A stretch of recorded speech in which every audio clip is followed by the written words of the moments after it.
जिसका मुझे था इंतजार, वो घड़ी आ गई आ गई। दोस्तों नमस्कार, मेरा नाम है आर के गुप्ता और आप देख रहे हैं मेरा चैनल अर्न विद आर के।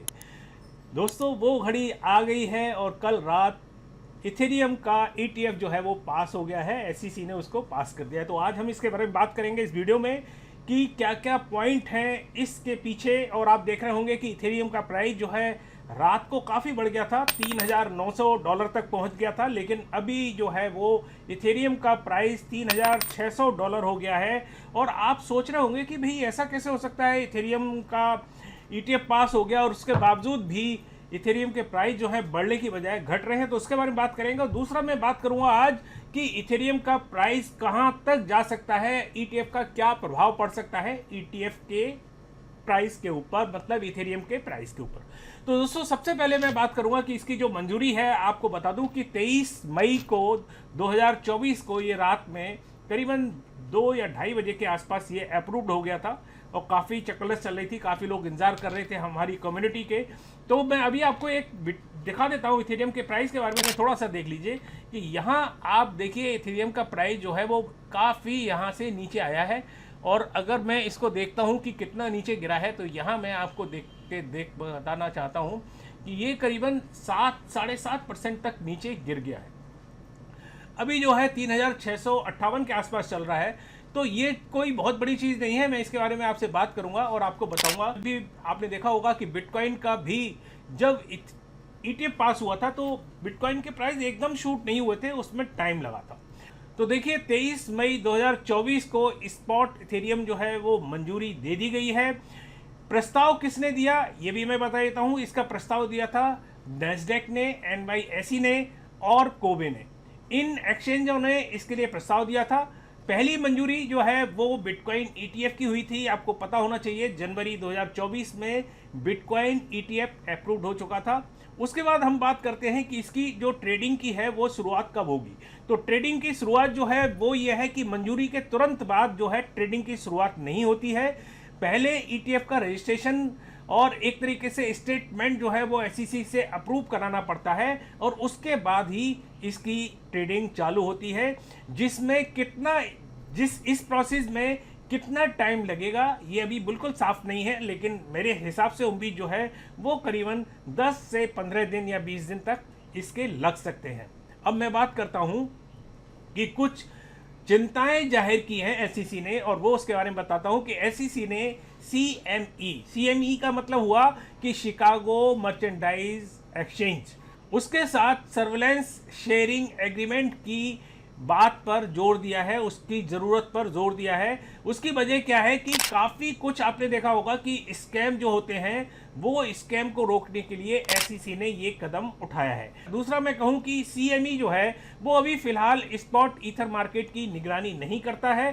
तो अभी इसको बोला गया है कि आप इसकी निगरानी करें, जिससे प्रॉपर किसी भी हमारे जो भी इन्वेस्टर हैं या जो भी ETF में काम करना चाहते हैं उनको कोई नुकसान ना हो। तो ये एक तरीके से मान के चलिएगा कि ये काफ़ी पॉजिटिव चीज़ है SEC की तरफ से। और आने वाले टाइम में भी मैं बात करूंगा कि आने वाले टाइम में अभी इथेरियम का हो गया और किस कॉइन का ETF जो है वो पास हो सकता है।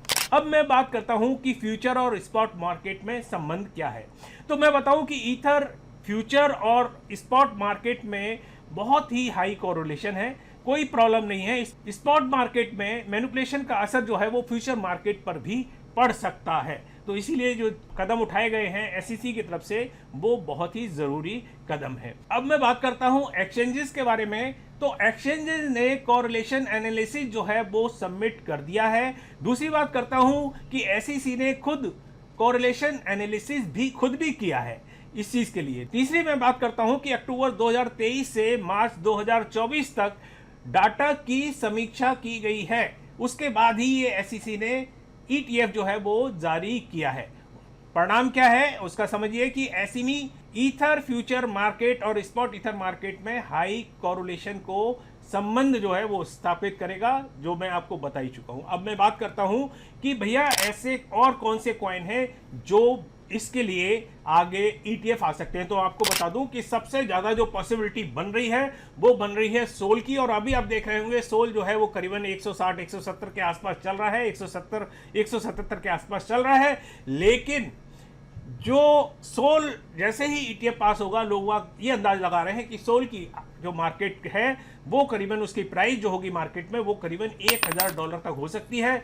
और आप देखेंगे कि बहुत ही जल्दी सोल का ETF भी आपको पास होता हुआ नजर आएगा। कुछ लोग कह रहे हैं कि XRP का भी हो सकता है, तो XRP के बारे में भी काफ़ी चर्चाएं चल रही हैं कि बहुत जल्दी XRP का भी जो ETF है वो भी आ सकता है। अब मैं बात करता हूं कि इथेरियम का प्राइस जो है वो आपने देखा होगा कि 3600 के आसपास आ गया और 3900 तक चल रहा था, करीबन 7 से 8% गिरा नीचे। जिसके पीछे रीजन क्या है वो मैं आपको क्लियर कर दूं कि भैया होता क्या है कि सब लोग जो हैं वो समझदार नहीं होते, सब लोग जो हैं वो जानकार नहीं होते। वो क्या करते हैं कि फायदा उठाते हैं और लोगों के सेंटीमेंट से खेलना चाहते हैं, क्योंकि उनको पता है कि लोग वह क्या करेंगे, लॉन्ग करेंगे। जिस समय उनको लगेगा कि यार ETF आ रहा है तो लोगों में थोड़ा पॉजिटिव लहर होती है और लॉन्ग करेंगे, और जानबूझकर जो वेल्स हैं वो इसको शॉर्ट करके और इसको किसी भी तरीके से फायदा उठाना चाहते हैं, एक डर देना चाहते हैं। इसलिए उन्हीं की टीम जो होती है वो उसको बहुत ही तेजी से उसको बेचती है और मार्केट को गिराती है, जिससे लोगों में एक भय बन जाए। लेकिन दोस्तों जैसे ही वॉल्यूम आएगा और आप देखेंगे कि ETF जैसे आ गया है, तो मेरे हिसाब से हार्डली जो टाइम लगेगा वो 1 से 1.5 महीने लगेगा, जब इसमें वॉल्यूम का फ्लो जो है वो आप देखेंगे कि बहुत तेजी से इनफ्लो होना शुरू होगा। और जैसे ही इनफ्लो होगा तो इथेरियम का प्राइस जो है वो आराम से 5000, 6000, 7000, 8000 और $10,000 तक का मेरा टारगेट है, वो आराम से आप पहुंचते हुए देखेंगे। दोस्तों अब मैं बात करूंगा उन 4 कॉइन के बारे में कि जो आप इथेरियम बेस कॉइन हैं और आप इसमें इन्वेस्टमेंट करके इस समय एक बहुत अच्छा मौका है जिसमें आप अभी इन्वेस्टमेंट कर सकते हैं। मार्केट डाउन चल रहा है तो आप आने वाले टाइम में इसमें 10x से लेकर 50x और 100x तक पैसा कमा सकते हैं। तो मैं आपको बताता हूं उन कॉइन के बारे में। तो दोस्तों पहला कॉइन जो है वो है यूनिसेफ का कॉइन है और काफी अच्छा आपको प्रॉफिट हो सकता है। दूसरा कॉइन है INJ, नोट कर लीजिएगा, INJ भी बहुत अच्छा कॉइन है और अभी जो है मेरे हिसाब से काफी ठीक ठाक चल रहा है, मतलब बहुत ज्यादा हाइप पे नहीं है, तो इसमें भी आप इन्वेस्टमेंट कर सकते हैं। अगला कॉइन मैं बता रहा हूं, तीसरा कॉइन है ENA, नोट कर लीजिएगा, ये भी काफी अच्छा कॉइन है और इसमें भी आप एंट्री ले सकते हैं। चौथा कॉइन जो है वो मैं आपको बता रहा हूं, वो है 1 इंच। दोस्तों 1 इंच के बारे में मैं पहले भी काफी वीडियो में बता चुका हूं और ये एक बहुत अच्छी अपॉर्चुनिटी होगी। अगर आप इस 1 इंच में जाते हैं तो काफी आपको प्रॉफिट हो सकता है। लेकिन एक कॉइन में बोनस में बताना चाहता हूं, मैंने 4 कॉइन का नाम लिया था आपको, और एक कॉइन में और बोनस में बताना चाहता हूं, और वो कॉइन है ETHFI। तो ये जो कॉइन है आप सर्च कर लीजिएगा कॉइन मार्केट कैप पर, काफी अच्छा कॉइन है। आने वाले टाइम में इसमें काफी पोटेंशियल जो है वो नजर आता है, आपको काफी अच्छा प्रॉफिट दे सकता है। तो दोस्तों मैंने आपको मोटे मोटे 4-5 कॉइन बता दिए हैं जिसमें आप काफी अच्छा प्रॉफिट दे सकते हैं। इस वीडियो को आप सेव करके रखिएगा और अगर कॉइन में आप इसमें इन्वेस्टमेंट करते हैं तो आराम से आपको 10x से लेकर 100x तक का फायदा हो सकता है। लेकिन हमेशा मैं आपसे ये कहना चाहता हूं कि जब भी आप किसी कॉइन में इन्वेस्टमेंट करते हैं तो अपने बुद्धि विवेक और अपने जो भी आपकी रिसर्च है उसको यूज कीजिएगा, उसके बाद ही इन्वेस्टमेंट कीजिए, क्योंकि नुकसान भी आपका है और फायदा भी आपका है। तो दोस्तों जाने से पहले मैं आपसे कहना चाहूंगा कि अगर आपने हमें सोशल मीडिया पे फॉलो नहीं किया है तो आप उस पर कर सकते हैं, ट्विटर पर, टेलीग्राम पर, इंस्टाग्राम पर और फेसबुक पर आप हमें फॉलो कर सकते हैं। लिंक हमने नीचे डिस्क्रिप्शन में दी है, तो जाके फॉलो कीजिए। दूसरा मैं कहना चाहूंगा कि वीडियो को लाइक जरूर कर लीजिएगा, जिससे हमारा जो मोटिवेशन है वो बना रहता है और हम चाहते हैं कि आपको अच्छे अच्छे वीडियो लेकर आएं।